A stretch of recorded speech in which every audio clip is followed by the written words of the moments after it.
નમસ્કાર. આજે આપણે વાત કરીશું ભારતની એક એવી યાત્રા વિશે જેણે ઇતિહાસના પાના પર પોતાનું નામ સુવર્ણ અક્ષરે લખી દીધું. હા, ચંદ્રયાન-3. પણ આ માત્ર એક સ્પેસ મિશનની વાર્તા નથી. આ તો 3.84 લાખ કિલોમીટરની એક એવી અદ્ભુત ઓડિસી છે જેણે કરોડો સપનાઓને હકીકતમાં બદલી નાખ્યા. ચાલો આને જરા જુદી રીતે સમજીએ. રોજ રાત્રે આપણે આકાશમાં ચાંદા મામાને જોઈએ છીએ, નહીં? કેટલા સુંદર અને નજીક લાગે છે. પણ શું આપણે ક્યારે વિચાર્યું છે કે વાસ્તવમાં એ આપણાથી કેટલા દૂર છે? આ કોઈ કલ્પના નથી, આ એક વૈજ્ઞાનિક હકીકત છે જે આપણને વિચારવા મજબૂર કરી દે છે. 3,84,400 કિલોમીટર. ફરી એકવાર સાંભળો, 3,84,400 કિલોમીટર. આ માત્ર એક આંકડો નથી, આ એ વિશાળ અંતર છે જેણે પૃથ્વી અને ચંદ્રને સદીઓથી અલગ રાખ્યા છે. આ અંતરને મગજમાં બેસાડવું પણ, સાચું કહું તો, થોડું અઘરું છે. તો ચાલો આને થોડું સહેલું બનાવીએ. જરા આ સ્લાઇડ પર નજર કરો.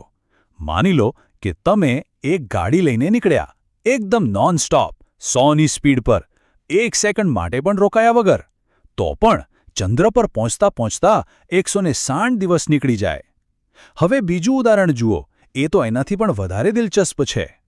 જો આપણે એકની પાછળ એક એવી 30 પૃથ્વી મૂકીએ ને, ત્યારે માંડ આપણે ચંદ્ર સુધી પહોંચી શકીએ. હવે કલ્પના કરો કે આ સફર કેટલી વિરાટ હશે. અને બસ આ જ વિરાટ અંતરને પાર કરવાનું એક મોટું સપનું જોયું ભારતે. અને એ સપનું સાકાર થયું ચંદ્રયાન-3 મિશનના રૂપમાં. સાચું કહું તો આ મિશન માત્ર ઇસરોના વૈજ્ઞાનિકોની મહેનતનું પરિણામ નહોતું. એ તો આ દેશના દરેક નાગરિકની આશાઓ, એમની પ્રાર્થનાઓ, એમના વિશ્વાસનું પ્રતીક હતું.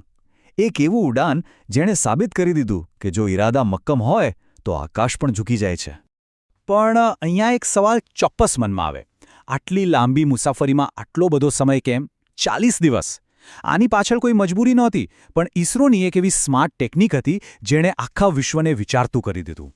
હા, આ સરખામણી થવી સ્વાભાવિક છે કે ભાઈ, અમેરિકા દાયકાઓ પહેલાં માત્ર 3 દિવસમાં ચંદ્ર પર પહોંચી ગયું હતું, તો આપણને 40 દિવસ કેમ લાગ્યા? તો મિત્રો, જવાબ પૈસા અને તાકાતમાં નથી, પણ વિજ્ઞાન અને દીર્ઘદૃષ્ટિમાં છે.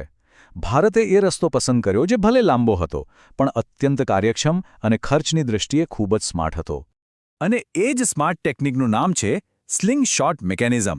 સાવ સાદા શબ્દોમાં કહું ને તો જાણે એક ગુલેલ હોય ને, આમાં શક્તિશાળી રોકેટથી સીધા ચંદ્ર પર જવાને બદલે પૃથ્વીના ગુરુત્વાકર્ષણનો જ ઉપયોગ કરવામાં આવે છે અને યાનને ઓછામાં ઓછા ઈંધણ સાથે ચંદ્ર તરફ ધકેલી લેવામાં આવે છે, બિલકુલ ગુલેલની જેમ.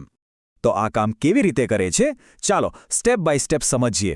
જો પહેલાં તો યાન પૃથ્વીની આસપાસ એક નાની ભ્રમણકક્ષામાં ફરે છે. પછી સમયાંતરે એન્જિન ચાલુ કરીને તેની કક્ષાને મોટી અને એનાથી પણ મોટી કરવામાં આવે છે. અને જ્યારે તે પૂરતી ગતિ અને ઊંચાઈ મેળવી લે ત્યારે તેને પૃથ્વીના ગુરુત્વાકર્ષણની મદદથી ચંદ્ર તરફ ફેંકી દેવામાં આવે છે. અને છેલ્લે તે ચંદ્રના ગુરુત્વાકર્ષણ ક્ષેત્રમાં પહોંચીને તેની પરિક્રમા શરૂ કરે છે.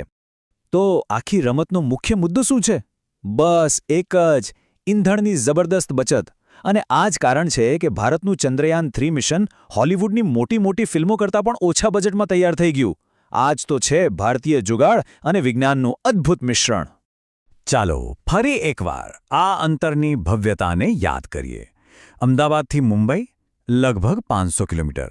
આખી પૃથ્વીનો એક ચક્કર લગાવીએ તો લગભગ 40,000 કિલોમીટર. અને ચંદ્રનું અંતર? એ તો આપણે પૃથ્વીના ઘેરાવા કરતાં પણ લગભગ 10 ગણું વધારે છે. આ ખરેખર એક બ્રહ્માંડીય સફર છે.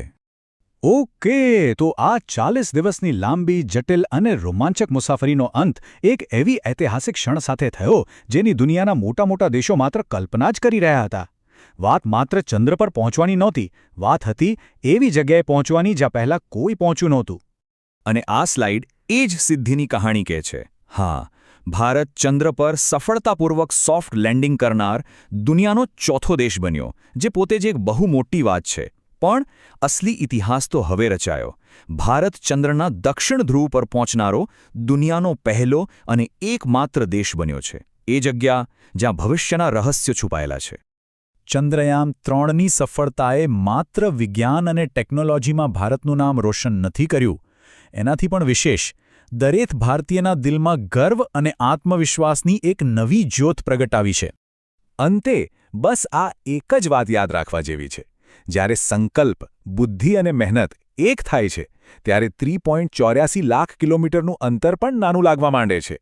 તો હવેથી જ્યારે પણ રાત્રે આકાશમાં ચંદ્ર દેખાય ત્યારે ગર્વથી યાદ કરજો કે ત્યાં એ દૂરના આકાશમાં આપણો તિરંગો શાનથી લહેરાઈ રહ્યો છે.